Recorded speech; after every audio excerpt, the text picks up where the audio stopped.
piece I'm going to be playing is Am Abend by Hoffmann, and it's from the book More Romantic Pieces for Piano, Book 3, which has a selection of grade 5 pieces in it.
The first thing to notice about the piece is that the right hand has both the melody and the accompaniment most of the way through the piece. So the melody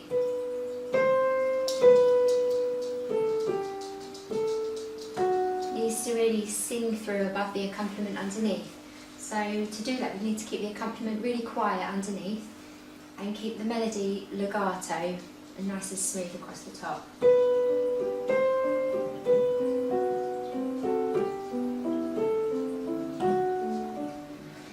So that all those notes in the melody are all connected and really sing through. The next thing to look at in the piece would be the pedalling. So the piece is going to be pedalled throughout because it is from the Romantic period, so the style of the piece should be quite expressive, and pedalling would be used throughout.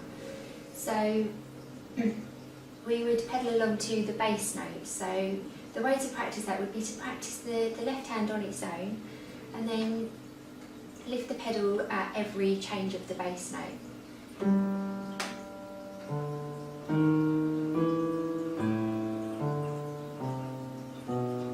And then just to practice it through like that, then it is a good way to practice the left hand as well as the pedal at the same time. Now there are some places where there are some exceptions with using the pedal, because if we were to use the pedal in bar 16, the run of notes would all blur together and it just wouldn't sound very nice. It would be like this, which it doesn't sound very nice. Or the notes need to be much clearer. So we would pedal the first note, then release the pedal as we play the rest of the bar. And then again in bar 33 to 35 there's a big run of notes here. So we would then again play, pedal up to this point, then release the pedal as we play the rest of the notes. Because again, we don't want those notes to be all blurry and not clear. There's some places where the fingering could be a problem. So the first place would be in bar 13. What we need to do is hold down that F sharp while playing the underneath accompaniment at the same time, but we need to really keep hold of that F sharp. And then to do that, it would just need to be practiced. And then again in bar 15, this time we need to hold the E while playing the accompaniment underneath. it would just need really to be practiced slowly in that part, and also in order to reach the 2 black notes in that bar while holding onto the E at the same time, we'd really have to move the hand higher up the keys so that you can comfortably reach those black notes. Then in bar 22, this is another place that's a bit difficult, and it will need just really slow practice to get this right. So really slow it right down, because what we need to do is, from this position, we need to swivel the hand in order to reach those notes. So just doing it really, really slowly at first, so that you make sure you keep hold of that G, and then gradually build up the section. So add a few of the bars next to it as well. So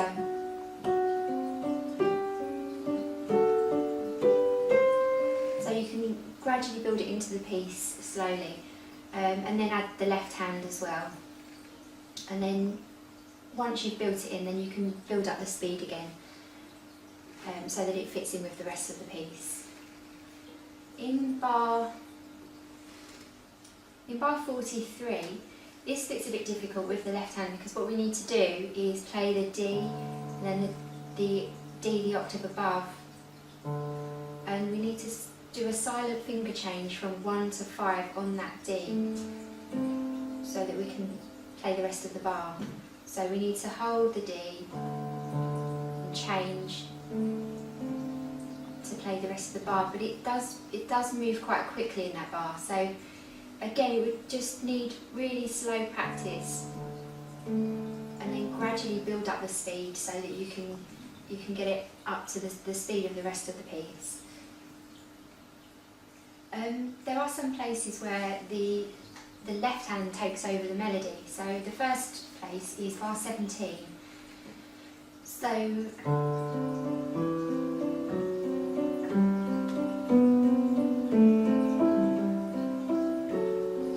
what we want to hear is to really hear that left hand melody coming through a bit over the right hand, so it's a bit louder than the right hand here. The right hand would need to be quietened down a bit so that it's much softer than the left hand, so that you hear the left hand the most. And then again, this happens again in bar 25. This time it is getting a bit louder, so we really need to hear that left hand melody coming through here.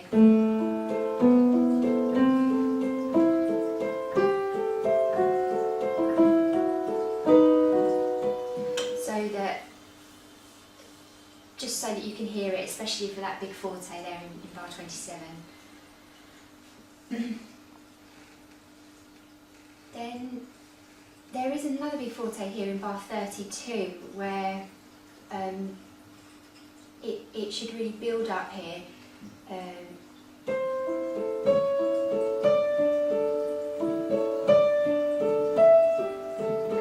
that you can really hear that loud note at the top. And also building up the volume in the left hand as well.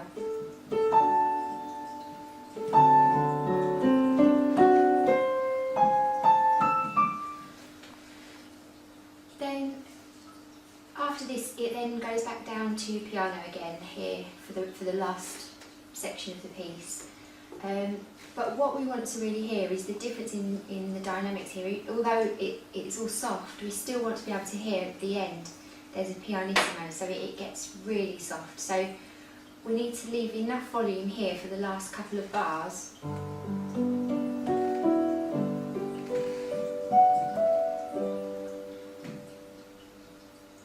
So that you can really get a really quiet chord on the end for the final chord, so that you can notice the difference. Then there are some places where we need to slow down. So there's a writ in bar 35 where there's this run of notes. And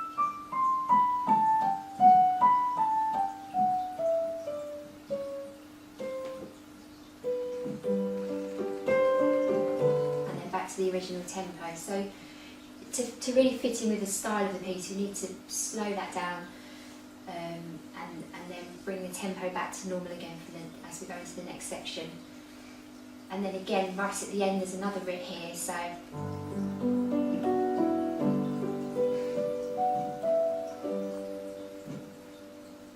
then you can really hold off on the last chord as well to really slow it down.